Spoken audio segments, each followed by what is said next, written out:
Oi pessoal, tudo bem? Eu sou a Prof. Fabi, do 4º ano, e hoje, segunda aula de língua portuguesa. Nós temos algumas coisinhas pendentes da aula passada, que nós vamos corrigir. E antes da correção, eu vou apresentar para vocês a aula de hoje. Hoje nós vamos falar sobre os gráficos, as tabelas e os diagramas. Nós já vimos um pouquinho na aula anterior, mas hoje nós vamos reforçar um pouquinho o conteúdo, na aula de hoje.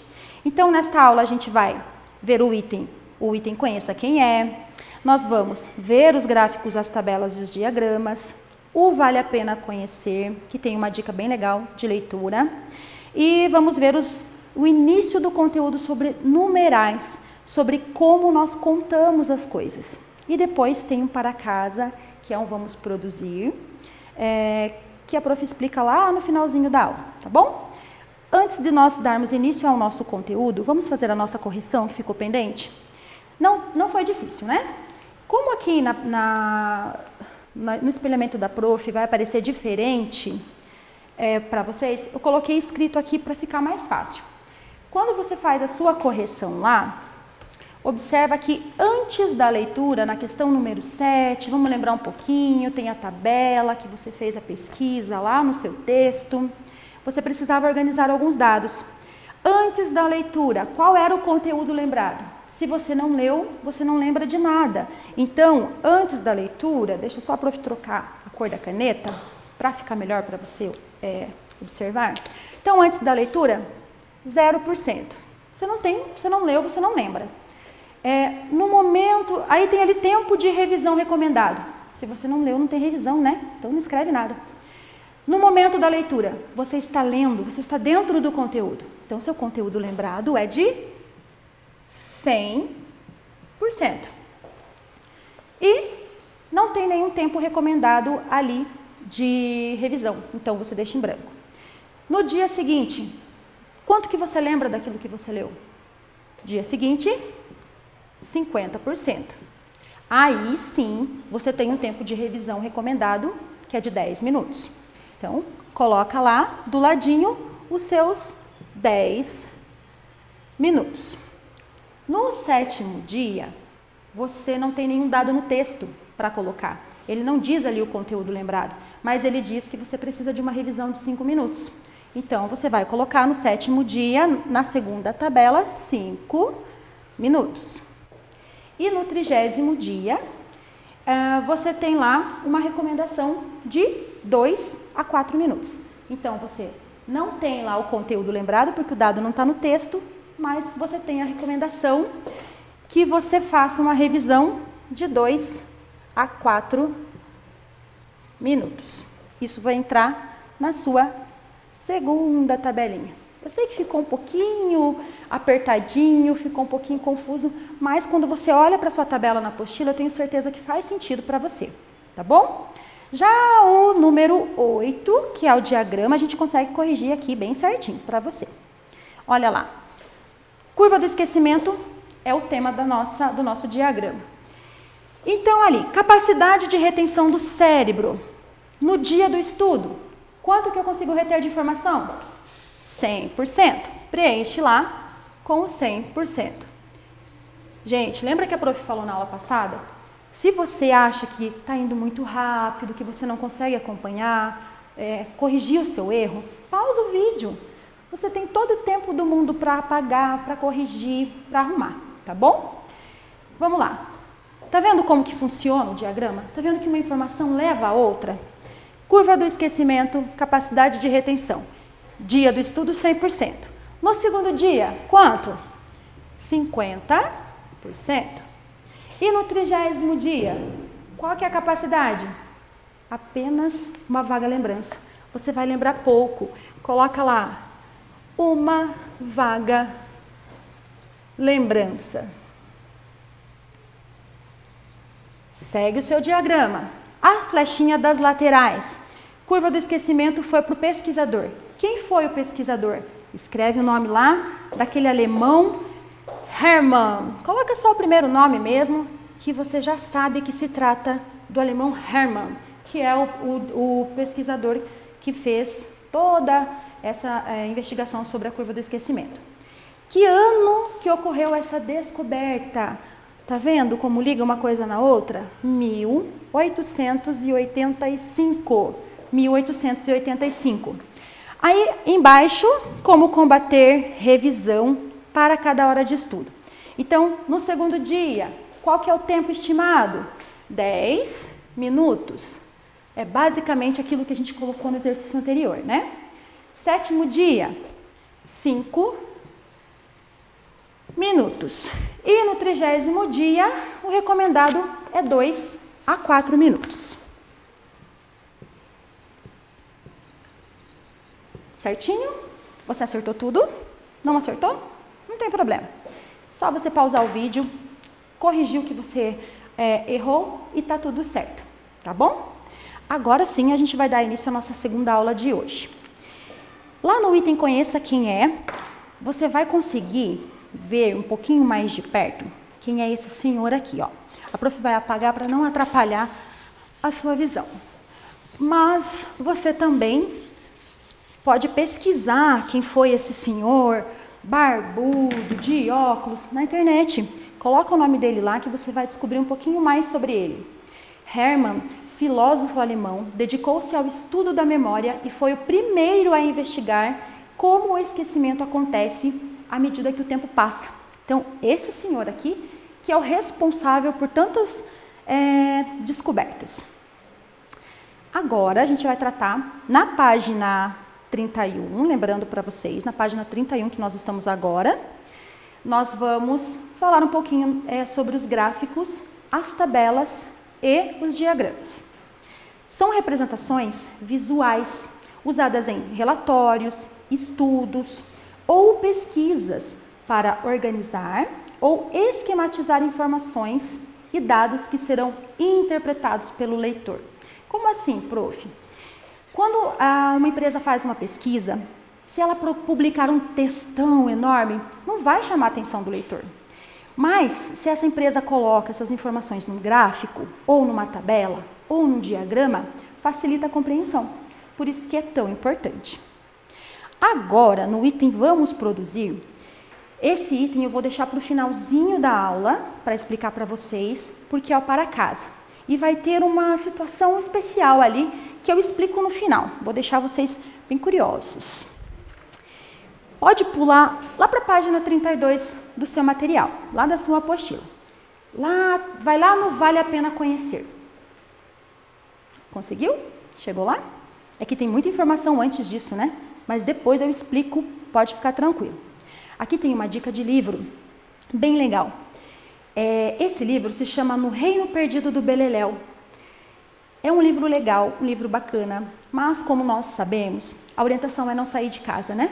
Então não tem biblioteca aberta, não tem como ir à livraria, mas você pode procurar esse título. Aqui tem o nome da autora, que é a Maria Heloísa Penteado, e tem a editora, que é a Ática. Então, com essas informações, você pode localizar na internet, às vezes você consegue adquirir esse material. Porém, aqui, nós indicamos para que vocês não saiam para procurar esse livro, porque não é o momento, né?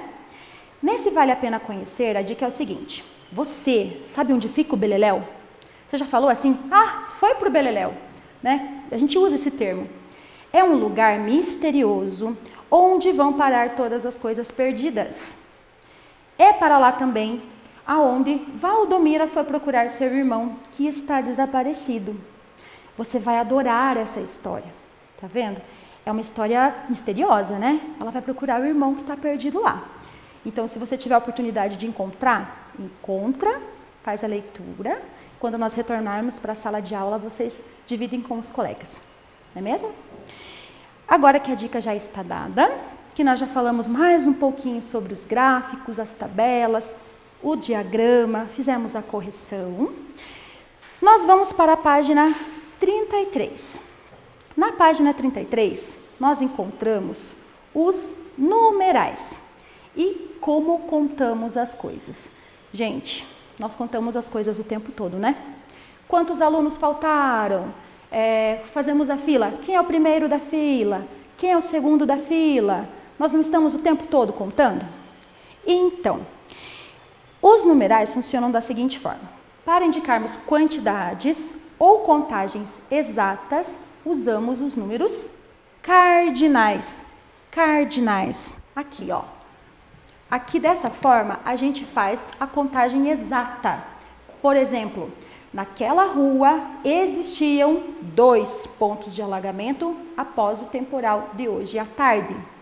Você já assistiu 2 aulas de língua portuguesa?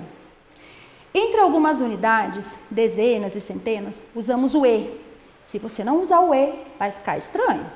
Exemplo, tenho 246 reais, mas não lembro onde deixei esse dinheiro. Que triste, né? Eu ia lembrar, acho que eu não ia esquecer não, de onde que eu deixei meu dinheiro. Mas veja que se você falar assim, ó, tenho 246 reais, não fica estranho?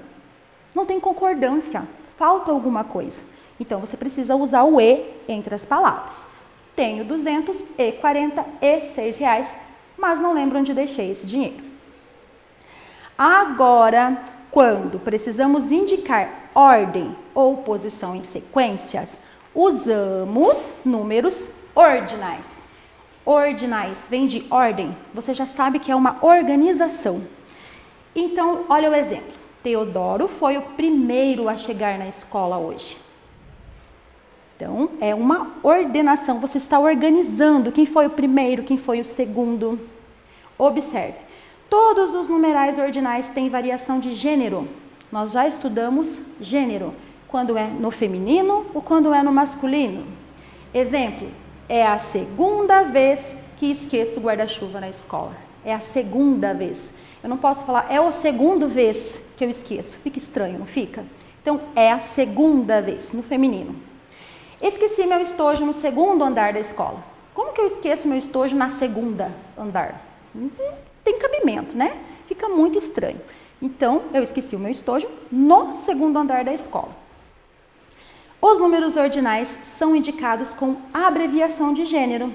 Então, nós temos um O pequenininho, entre aspas, ali você vai observar. Lá no seu material você vai conseguir observar. O O nós usamos para o masculino. E o A para o feminino. É bem pequenininho, é diferente. Quando a gente usa o teclado, ele vai aparecer de uma forma diferente. Mas é dessa forma que a gente faz essa indicação. Olha o exemplo ali. Exemplo. O quarto ano foi campeão da Olimpíada de matemática pela segunda vez. Então, usei gênero masculino, gênero feminino e eles estão devidamente marcados. Aí, nós temos um videozinho bem legal. Você vai pausar esta aula agora, você vai acessar o seu material digital ou a realidade aumentada que você já tem acesso, que você já baixou aí nos seus aparelhos eletrônicos e vai assistir esse vídeo. Nesse vídeo tem muitas informações importantes, vai reforçar o conteúdo que a gente viu até agora, certo? Então, o que se refere a esta aula, a esta segunda aula, é isso. Mas lembra que eu fiquei devendo uma coisinha lá no comecinho? É o nosso para casa. Este para casa, ele seria mais divertido se ele acontecesse com a sala de aula. Em sala de aula, ele nem seria um para casa, ele seria uma atividade realizada em sala. Mas como nós estamos vivendo esse momento em que você precisa ficar dentro de casa, você vai realizar com os seus familiares. Então, não vamos produzir, lá da página 31, volta lá que a prof vai explicar, você vai fazer uma apresentação oral de diagrama, gráficos e tabelas, em relatório de observação e pesquisa. No primeiro capítulo, nós trabalhamos relatório, observação, pesquisa, então você já está craque, você não terá problema nenhum para fazer isso. Aqui está a nossa atividade. Você tem 4 passos, mas você vai realizar apenas o primeiro. Os outros passos, no retorno, nós retomamos, a sua professora retorna com você e a gente realiza em sala. Pode ser? Você vai fazer o seguinte, já aconteceu com você de não se lembrar de onde deixou algum objeto? É ruim, né? Você esquece, perde garrafinha, perde lancheira. Eu conheço essa história aí. Já perdeu algo? Já perdeu algo por esquecê-lo onde não devia, como um guarda-chuva no ônibus, por exemplo? Aposto que a mamãe, o papai já perdeu aí. Você não está sozinho nessa.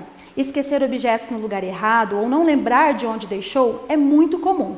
E você pode comprovar isso. Então, você vai realizar o primeiro passo, bem simples. Siga as orientações desta prof que vos fala e faça uma pesquisa sobre objetos esquecidos. Seu objetivo é descobrir quais objetos são mais esquecidos pelas pessoas que estão dentro da sua casa. Não é da escola, é da sua casa. Então, você vai perguntar aos entrevistados, seus familiares, quantos objetos você já esqueceu em algum lugar? Eu aposto que vão ter vários. Alguma vez você guardou um objeto e depois não se lembrou de onde foi que foi guardado, né? Você está com algum objeto perdido neste momento? Faz a pesquisa, descobre de todo mundo e depois, de forma oral, falando, você apresenta para sua família todo essa pesquisa que você fez. O segundo, o terceiro e o quarto passo seria uma construção em sala, com os colegas, com informações diversas de um cartaz. Nós não estaremos em sala, não tem como fazer, mas nada impede que você produza dentro da sua casa, desde que você não precise sair para comprar cartolina, usa o que você tem em casa. E no retorno eu tenho certeza que a gente retoma isso e vai ser muito divertido, tá bom? Essa foi a aula de hoje, espero que vocês tenham gostado. Até mais!